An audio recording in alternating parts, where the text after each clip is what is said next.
Hi there. Is this the final straw? Do you want to move so far away that you can brag about it?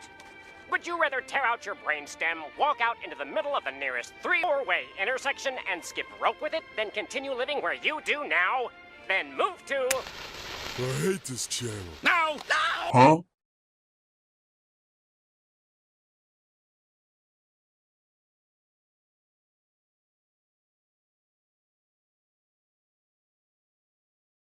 On the 1997 Batman and Robin film, the final chapter in a popular run of Batman flicks started in 1989. These 4 films saw a rotating cast of actors, writers, and directors that resulted in huge creative shifts. From Tim Burton's dark and mature take on the classic comic book series to Joel Schumacher's neon-infested cartoon feature.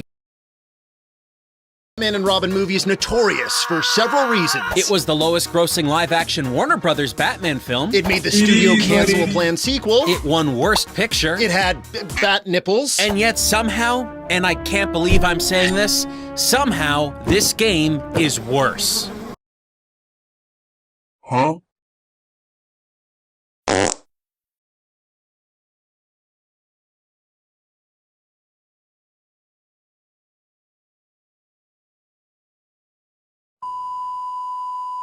Let's awkwardly glide into Batman and Robin on the PS1. Upon starting the game, we're treated to an intro cinematic. We get a swooping scene of Gotham City with Mr. Freeze driving his Freeze-mobile out from the bowels of the streets. He destroys city property and causes several cars to explode, likely injuring loads of people in the process. Freeze exits his car, stares up at the bat signal, and laughs.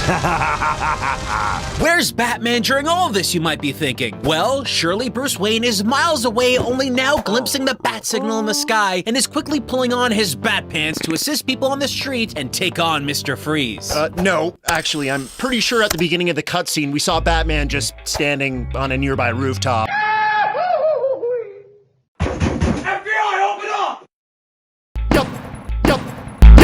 Wow! 10 seconds in and Batman is colder than Mr. Freeze. But suddenly, the scene is over. The game begins in the Batcave with our hero, Batman, standing in front of the Bat computer. A dialogue box pops up noting that Mr. Freeze is looking for power, whatever that is, and that it's up to Batman to decipher the clues to find the exact time and place that Freeze will be committing his next crime. We're told to press do on the PlayStation 1 controller to start up the Bat computer. Okay. And in a few seconds, we'll find ourselves using one of the most high-tech crime-thwarting databases ever in the history of cinema and comics. It's a Mac. Fatality.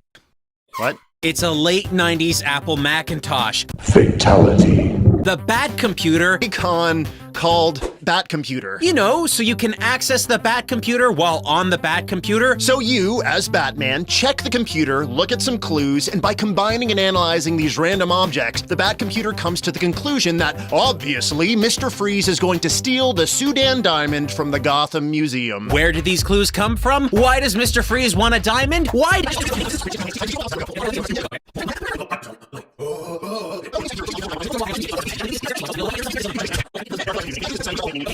use a magic energy replenishment chamber? Use the famous Bat Computer. Access your many vehicles. Use a glowing, blinking staircase to enter Wayne Manor. Explore Bruce Wayne's homestead that is filled with combat training holograms and more target practice sections. And most important of all, in the House of Wayne, you get to use your rocket boots. That you stiffly up into the air with very little control.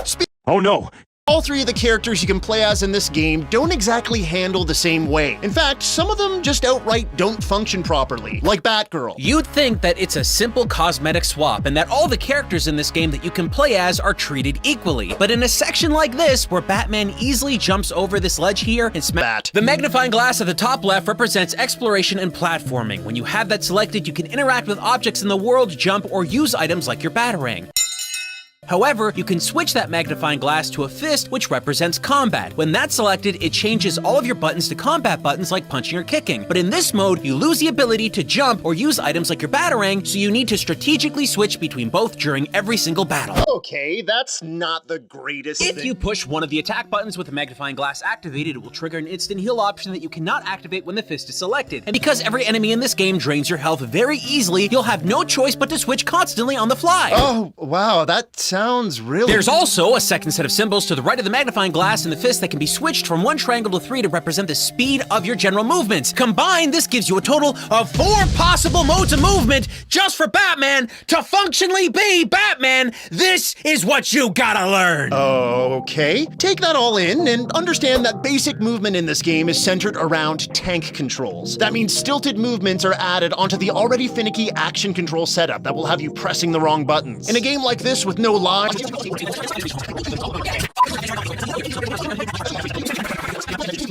Clues Blues! Hey kids, Batman's kinda stuck here. Can you help me find out what Mr. Freeze's clues mean? Okay, we've got alarm schematics, a walkie-talkie with no power source, and a picture of Mr. Freeze. Could this mean that Mr. Freeze is alarmed that he doesn't have batteries for his walkie-talkie? No. Yeah, probably not. What do you think? No. That's probably not right.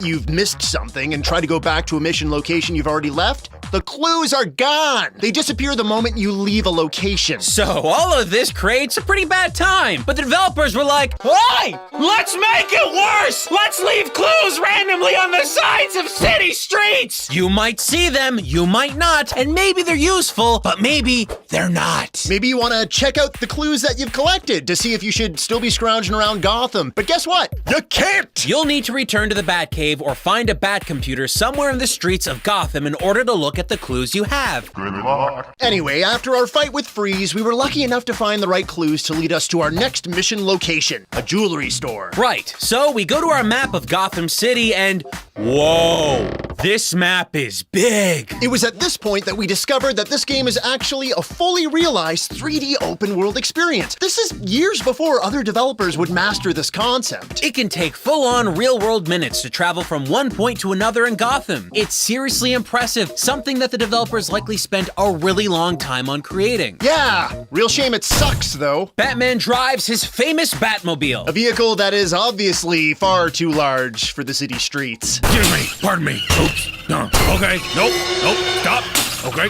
You constantly run into oncoming traffic or obstacles, which is only made worse by having a super short viewing distance. The PlayStation likely wasn't capable of displaying much further than what you're seeing right here. Yes, the world is big. Yes, it's highly detailed. Yes, this is impressive. But no! Good gameplay, this isn't.